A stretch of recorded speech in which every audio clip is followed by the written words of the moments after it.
আসসালামু আলাইকুম ওয়া রাহমাতুল্লাহি ওয়া বারাকাতুহু।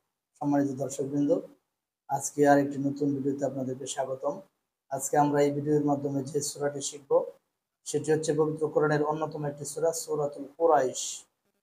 আমরা এটি আজকে সহিহ শুদ্ধভাবে তেলাওয়াত করার চেষ্টা করব ইনশাআল্লাহ। চলুন শুরু করি। বিসমিল্লাহির রাহমানির রাহিম। لإيلاف قريش লিই লিই এখানে হচ্ছে আপনার একালিফ টান দিতে হবে। জেরের বাম পাশে জজমলা ইয়া, মদের হরফ একালিফ টান দিবেন। লিই এরকম লিই লা লা এটাও একালিফ টান দিতে হবে। লা হচ্ছে আপনার এটা খারা জবর, খারা জবর হইলেও একালিফ টান দিয়ে পড়তে হয়। খারা জবর খারাজের উল্টা পেশ এই তিনটা হইলেও একালিফ পরিমাণ টান দিতে হয়। যেমন লা লিইলাফি কুরাইশ কুরাইশ উ উ এখানে কানা উ উ অফ অফ কুরাইশ এটা হচ্ছে আপনারা একালিফ টান দেবেন এখানে। আবার দেখুন লিইলাফি কুরাইশ إيلافهم رحلة الشتاء والصيف এখানে এই শব্দটা হচ্ছে আপনার একালিফ টান দিয়ে পড়তে হবে, কারণ এটা হচ্ছে খারাজের। খারাজের হলেও একালিফ টান দিয়ে পড়তে হবে। ই লা এই লা শব্দটা হচ্ছে আপনার একালিফ টান দিবেন, কারণ এটা হচ্ছে খারাজ জবর, খারাজ জবর খারাজের, আর এটা হচ্ছে উল্টা পেশ। এই তিনটা হইলে আপনার যেখানেই দেখবেন এই তিনটা সেখানেই আপনার একালিফ পরিমাণ টান দিতে হবে। যেমন ইলাফিহিম রিহ রিহ এখানে হচ্ছে হার উচ্চারণ করবেন আপনারা, হা হা এটা হলকের মধ্যখান হইতে হা। রিহ লাতাশিতা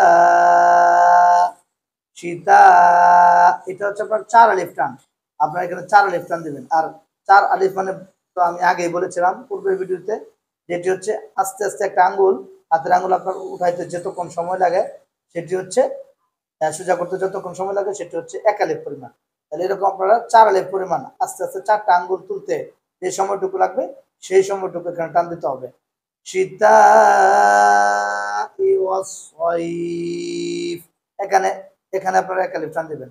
সয়ফ ফালইয়াবুদু রাব্ব হাযাল বাইত।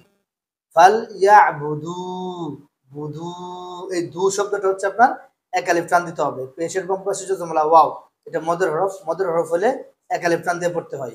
যেমন ফালইয়াবুদু রাব্বা রাব্বা এখানে র মোটা করবেন, র র রব্বা জবর আসছে এখানে রর উপরে জবর এবং পেশ হলে সবসময় মোটা করে পড়তে হয়।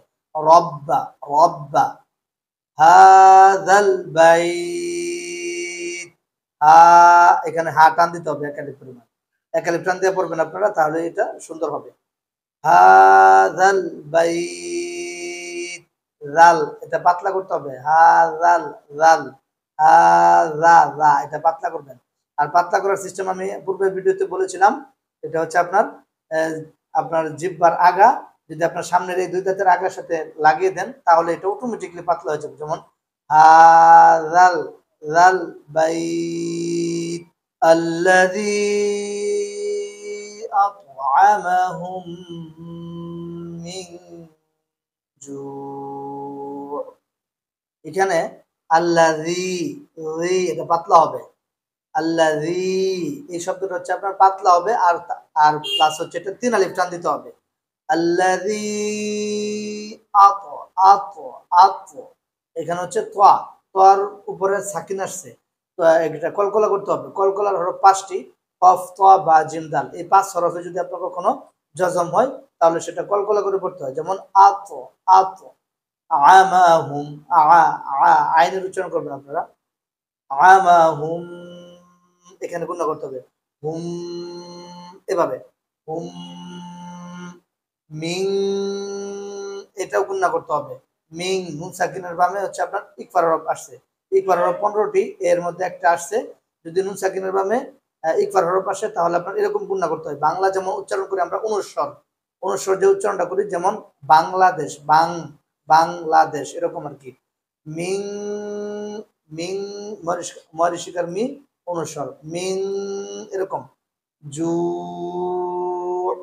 জু, একটু আপনারা একে টান দিয়ে পড়বেন।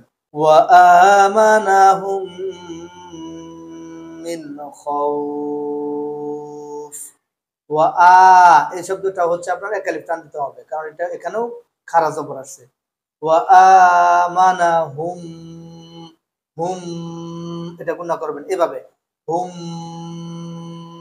মিন খাউফ। এই খাউফ শব্দটা হচ্ছে আপনারা একালিফ টান দিবেন। আশা করি এভাবে পড়লে আপনার সূরা কুরাইশ কোনো ভুল হবে না। আল্লাহ তাআলা আমাদের সবাইকে সঠিকভাবে এই কোরআন তেলাওয়াত করার তৌফিক দান করুন। আপনাদের যদি ভিডিওটি ভালো লাগে, আপনারা শেয়ার করে অন্য মুসলিম ভাই বোনদেরকে দেখার সুযোগ করে দিবেন।